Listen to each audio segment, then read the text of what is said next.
A couple of weeks ago, I did a video covering the best blessing stones in solo leveling Rise. We did a full-on tier list where we explained the top combinations, which ones to use in certain scenarios, and that list got, I don't want to say turned on its head, but a lot of things are different with the most recent improvements to a lot of these different blessing stones. Now, how impactful are some of these? I'll flat out say they're not. But we're still going to redo the tier list. I hope you guys enjoy. Post down below what your favorite combination of 3 blessing stones is. I'll say your favorite 2 pieces. How about 2 pieces? What are your 2 favorite 2-piece combinations? For me personally, I love to use weakness detection in combination with Chains of Blood or something like that. I also really like using Mana Rampage when I am also using weakness detection too. So that's one of my favorite combinations, just for the pure damage, attack increases, things like that. So overall though, I'm going to talk about how I value a lot of these, and flat out I got to tell you that if it's DPS based or something to do with damage, it's going to mostly be pretty high on the list. Why? Because all of the game is pretty much centered around doing damage, and it kind of is what it is, right? So we're going to get things started, and the first one on our list, I already kind of recorded this or tried to record it and failed, is this one here. So the thing about that one is that Dagger Techniques, it is basically an executioner set built in to a blessing stone, so it's nice. Obviously it's not as easy to proc because it's only Sung Jinu available, right? But the condition on it is when the opponent is below 70% of their HP, you are going to do 14% more damage. So that's really nice, just spiking the damage there. Very easy condition to proc. I mean, that's not at all hard to do. The only time where this one kind of struggles is when the opponent has a break gauge and they're obviously super tanky in that state. So once you put them down a little bit, you start breaking them. You maybe get your first break, you do 1 hard hit, and then this one goes crazy, right? Helps you finish them off pretty fast. So at that point, that's where that one kind of struggles, but otherwise it's really strong. And so, like I said, pretty much all of the DPS ones are going to be towards the top of the list. I'm not going to too much shuffle the ranks on these, like, oh, this one is legendary. Most people aren't going to have all this stuff legendary, but you'll have to use your own individual compass in terms of, for lack of a better term there, in terms of which ones you want to use. For example, let's say Bloodlust. If you have Bloodlust Heroic, but you only have this one as a rare, maybe the list looks like that for you personally, and you use Bloodlust instead, for example, right? So that's more or less how things go. I guess since we have Bloodlust, we'll hit it for now. And the thing about Bloodlust is actually, I think it may be higher than A. I may shuffle it to S when we're done. The most important thing and best thing about Bloodlust, in my opinion, is that it's one of the only blessing stones that's twofold. So when you're hit, you decrease the opponent's attack by 12% for 6 seconds. And then also, we'll shuffle back to my screen here, when you hit the opponent, their defense decreases by 12% for 6 seconds. That's very strong because, like I said, it's twofolded, offense and defensive utility for you. And the best thing about this is the second part, because not everything, or there's not a lot of ways for you to get defense down. Most notably, you can get it on the shadow step, right? But you're not always going to have shadow step up. Maybe you missed it. Maybe there's multiple enemies and they shadow step the wrong enemy. I have that happen to me sometimes, or just little things like that. Or maybe it's on a cooldown. Maybe you can't dash, like just different conditions like that.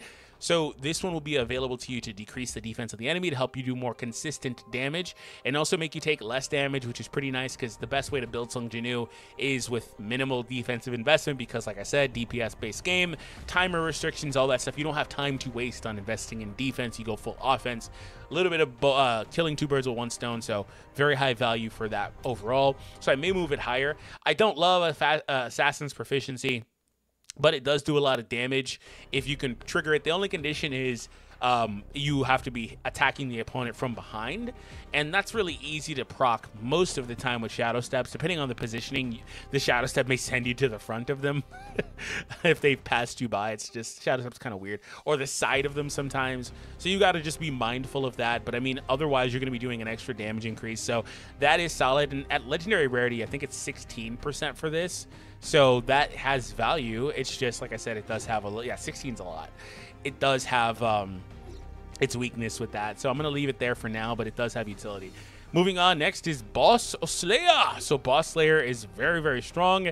Extra damage. However, you lose the dash, your cooldown of your dash goes up by a lot. So I like to use Boss Slayer in conjunction with something like Bloodlust, because you're not, or Swiftness, Speed, those types of ones. you're not going to be able to dash as consistently, which means you have to play better. You got to be more mindful of how many dashes you have, and obviously that means it's going to be harder for you to land shadow steps as a result, because you may or may not get that, especially if you miss the timing or something. Like, there's a few things that are user error that could happen. So anyway, Boss Slayer, increasing your damage by 20% is a huge number, and so it has a lot of value in terms of helping you whittle down bosses, and overall I like it a lot. Like I said, all the DPS based ones are very highly in my opinion.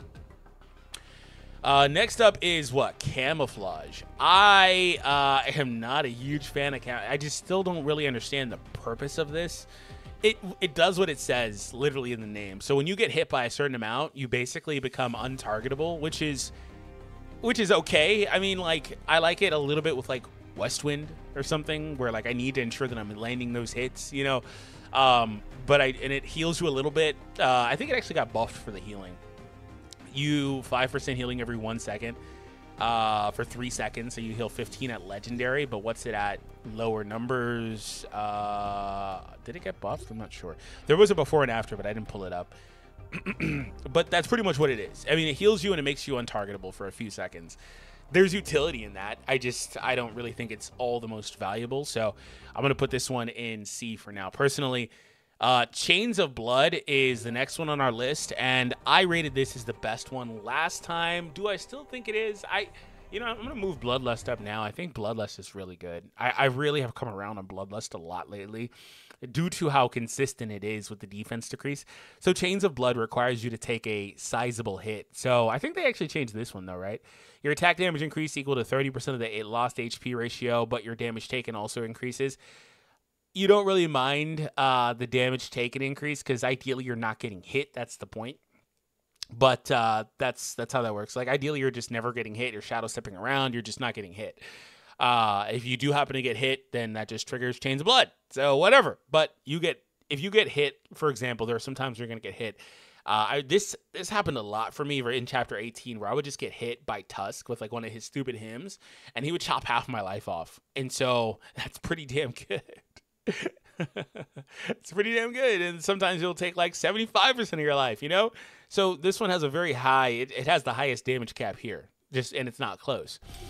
So with that being the case, I'm putting it in S tier. However, I will say it's a tricky one, because it has two flaws. It's predicated on you getting hit hard, and it also makes you get hit harder. So that's the downside to that. So we do press it to S. Next up is one that's kind of similar, predicated on you getting hit kind of hard. Conqueror of Adversity. Every time your HP decreases by 25%, I'm pretty sure this was reduced from 30 to 25. Your attack, defense, and HP increased by 5%. This got spiked a good bit, because I think it was 3%, and then at this rarity it was 2.4, something like that. So 25%, makes it much easier. You could get hit for lower hits. That's cool. Extra 3 to 5% to all those stats. That's good. And then the only problem I have with this is that increasing your defense is going to make you a little bit more tanky. You may get hit by, 25, 26, and then that defense increase pops in. All of a sudden, you're getting hit by 21 or 22. So that hit didn't count to trigger this. So it's kind of wonky with stuff like that, right?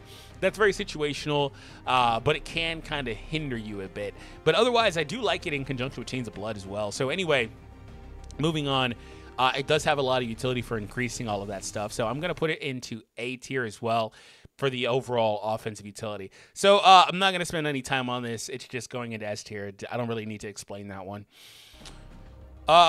Demon Slayer, Kimetsu no Yaiba. This one is, you have obtained the title, increase your MP by 1200, recover your MP by 5 every second. This one is most relevant, I think, when using it with Mana Rampage, because you're going to really need that MP here, or with skills that are more spammy. That's fine. There are some skills that are more spammy. Sometimes you're going to run out of the mana despite your cooldown, so I think that's where that one is most relevant. I think I would like this one more if there was a more dependable skill to pair this with. So I think you're really judging this one on the merits of Mana Rampage, and I think Mana Rampage is super good, but I don't really love this one individually. I think this one's flashy though, because it gives you a lot of mana. It's just there's not anything currently that's going to eat up most of that mana. Like, it's not hard for Janu to get his mana back, right? So for now, I'm still going to place that one in C tier. but I do think there's utility and value in it. So double-edged sword is next. Another one that's it's almost like the antithesis of bloodlust, kinda. It's another one that makes you get hit harder. So that makes this one work really well with the ones that are predicated on you getting hit, like the Conqueror of Adversity and Chains of Blood. So when your attack hits, your attack increases by 4% for 10 seconds, but also increase the attack of the target. Be careful with this one, though, in content like gem stages, where it's team mode and Jinu's there, and or like some boss stages at the end where they take your support members away and the computer controls them. Because obviously they're gonna hit harder too. They're gonna get hit harder too. Excuse me. So yeah, be wary of this. There, I've had this get me beat in those gem stages, so I flat out have to take it off. But in other pieces of content, it's super good. Like I said, because it pairs really well with some of those other ones like Chains of Blood. But I'll place it in A tier for now due to the limited usability of it in some of the game modes, and that's kind of where I'm starting to push some of these down into A tier in terms of like selectiveness, limited usability, wonky conditioning. You could say some of that stuff about Chains of Blood or about Dagger Technique, but those ones are pretty consistent in terms of what they want to do. Like for example, Dagger Technique, as we start looking at these, it becomes more and more clear why I have it in S tier, because it doesn't have a real drawback. Like it doesn't. It says, okay, I'm not going to do anything early, but I will carry you late. So Fatal Strike is next on our list, and Fatal Strike is one that decreases their break gauge when you do crits. Target's break gauge instantly decreases by 5% when you land a crit. That's fine. It works really well with Pulverize as well to help you break down a boss faster. My problem with Fatal Strike is, do I want to waste a slot on it? It's not really that it's a waste, because it has utility. It's useful. I just don't think that I want to use it over another damage increasing skill, especially if I just have Pulverize. I think the only break skill you need is Pulverize. And so I start making the decision of like, okay, I've got Pulverize, Dagger Technique, Bloodlust. Do I want Fatal Strike or do I want weakness detection? Like, what do I, that's kind of where I get with Fatal Strike, unfortunately. And I have used it a decent bit with, Pulverize, and whittled down bosses a lot pretty quickly. Also, it combos pretty well with Sharp Perception for the critical bonus too. But at that point, I think you're trying to get a little too cute with the combination, so I wouldn't worry about it.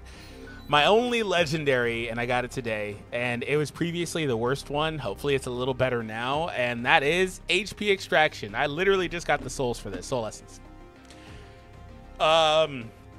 You can use your abilities to extract HP from your enemies. You'll recover 2% HP of your 2% of your HP when defeating an enemy. You'll recover 5% when hitting an elite or higher monster. Ooh, okay. So I remember reading this. So it was garbage before. It was like you'd recover just a couple percentage for beating an enemy, which is like, this does nothing in a lot of content. Because, I don't know, you're not beating a lot of enemies in a lot of content. You're beating a few enemies and then the boss, right? And it wasn't worthwhile. Like, like I said with Fatal Strike, why the hell would you use this? So it's much more reliable now. 5% when hitting a monster, cooldown 30 seconds. It's pretty high cooldown, I'll say, but 5% is a decent amount to heal. So it does have utility with some of the other ones that are needing you to get hit, like we talked about earlier. I still just don't think it's worth using, though.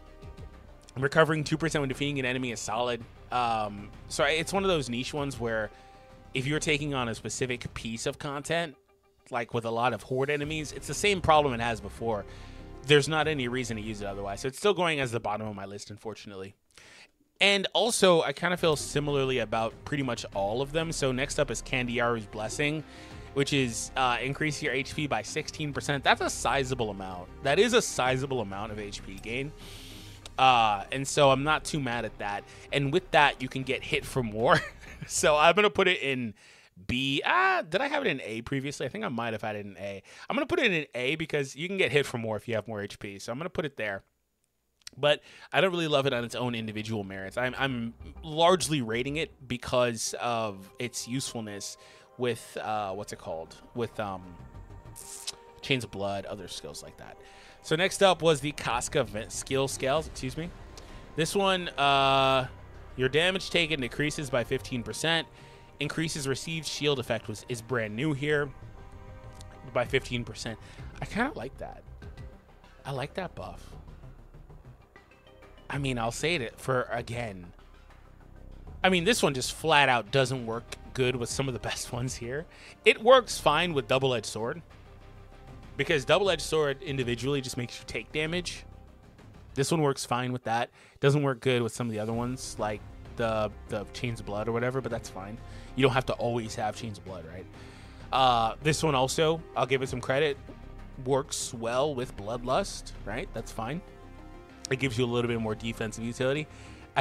Every time I look at these, I think it's good. I think the shield effect is good. I think the damage cut is good. I just come back to the stupid timer. Like, if the game is in a state where, like, if the stupid timer didn't exist, I wouldn't care as much about using stuff. But since it does, the whole list, I think, is flipped if the timer doesn't exist. Seriously. Well, aside from the shadow extraction. Maybe not the whole list, but some of it. And I like this shield effect, but I think I'm still just going to place this towards the middle. I don't really think it changes too much. Mana Rampage is going towards the top of the list because it's just a flat attack increase. Pretty much no conditions except for the fact that it makes your skill consumption go up, which, I mean, you can kind of play around, but a fat 16% attack increase, pretty much no questions asked. We take that. Next is the Monarch's Domain. Unfortunately, since Shadows just suck so much, I don't really place this one all too highly. Let's see if they changed here. Shadows attack within the domain increases. The Shadows also deals damage equal to 100% of the value of your attack every second enemies within the domain for 8 seconds. That's a good effect. I was going to place it in C. I think it's more like B+. I don't want to put it in A, but I feel cheap having Candiero Blessing in A, and this one not in A. I'm going to just add B+, just to alleviate this. We're just going to add B+.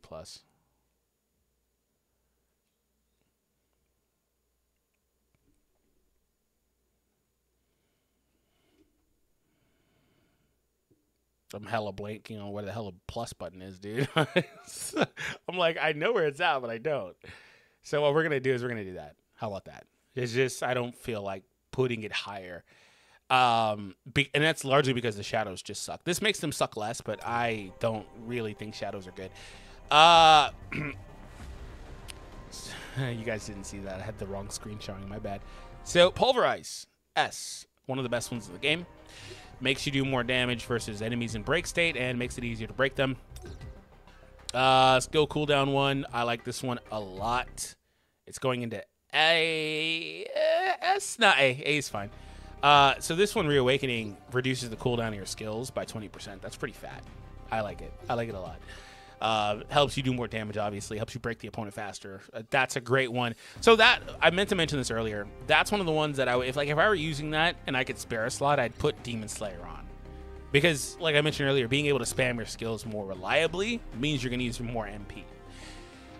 Sharp Perception is next on our list, and this one just increases your critical hit rate by 3% for 8 seconds when you land an attack on the opponent. It stacks up to 6 times. I'm going to put it in A tier. I like the critical hit focus very, very much. In fact, I think Sharp Perception may be better with Serbi now because it decreases the necessity of running Egress with Sung Jinwoo based builds. And I think that if you've got that with Serbi, it's much more valuable. I think that I don't even have a heroic one. God damn it. I want to test that, but fuck, it sucks here. It sucks. 4 stacks. I mean, that's almost Egress, to be fair. It's like almost Egress. The problem with this is that you don't get it just passively, and they fall off for 8 seconds. Like, they fall off. You're probably going to have 2 stacks at any given moment. I typically cut those in half.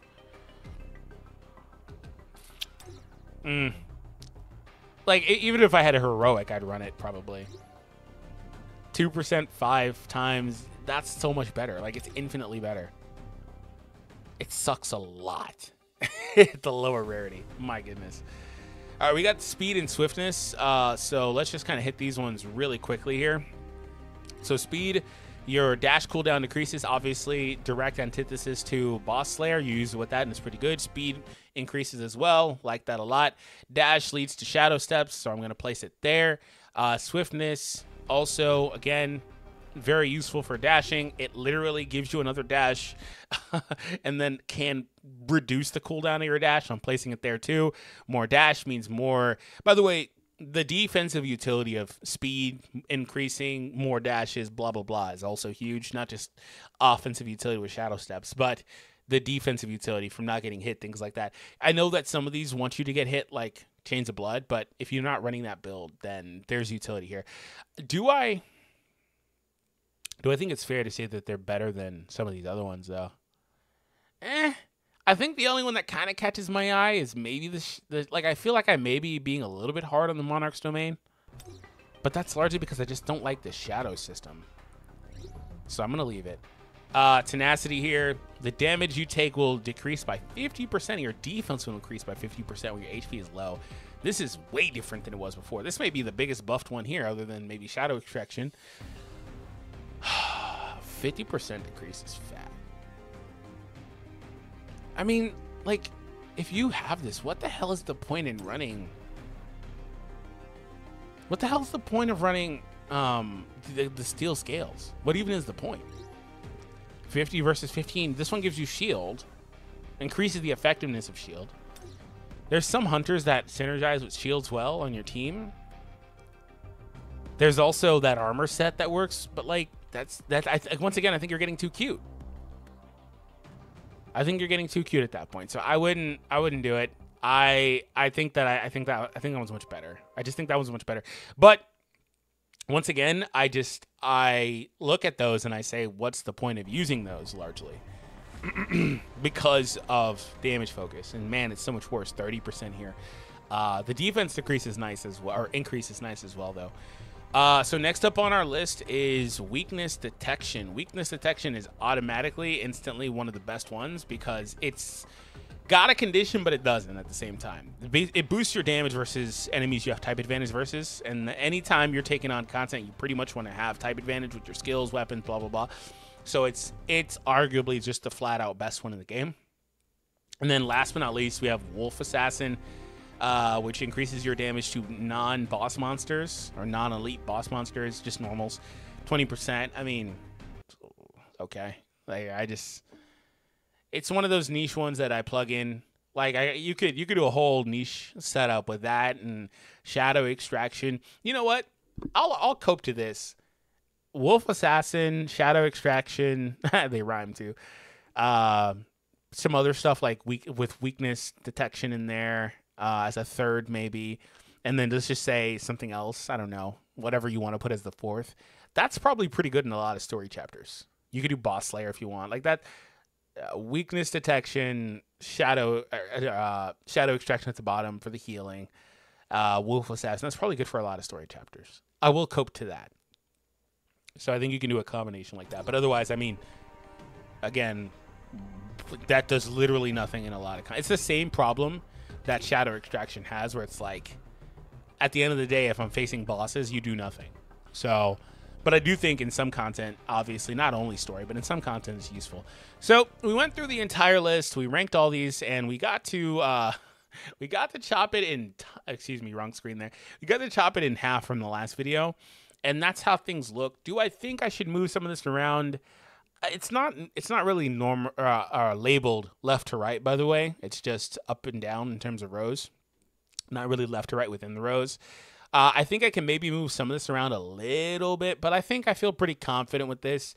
I didn't want to have too many in S tier. I could probably push this into S tier if I'm being honest. I think I'll do that. I think I'll do that, and I think I'll leave it like this. I think I like this a lot, because in most content I'm using some combination of S entirely, and just like out of these 8 options, I'm taking 4 in pretty much any piece of content. So I like that a lot. And then A is more situational. I don't love Assassin's Proficiency. I don't really love Boss Slayer all that much, but I like it much more than the ones below. I like them both much more than the ones below. Conqueror of Adversity I kind of like, but I really like these two. Sharp Perception, especially now with Serbi, and then the skill cooldown with Reawakening I like a lot. I like Candiaru Blessing for the utility with some of the other stuff. I like the 2 speed-based ones, speed dash ones. And then everything else here I think is super situational. You know what? I will move this one to B+. I do think it's better than I probably gave it credit for being. And I will move this one down into B. And I think I like this. I think I like that. I think I can maybe, honestly, I'm going to be honest. I think I can make an argument for some of these at least 3 of these ones in B plus to be higher. I think I can actually make an argument for that.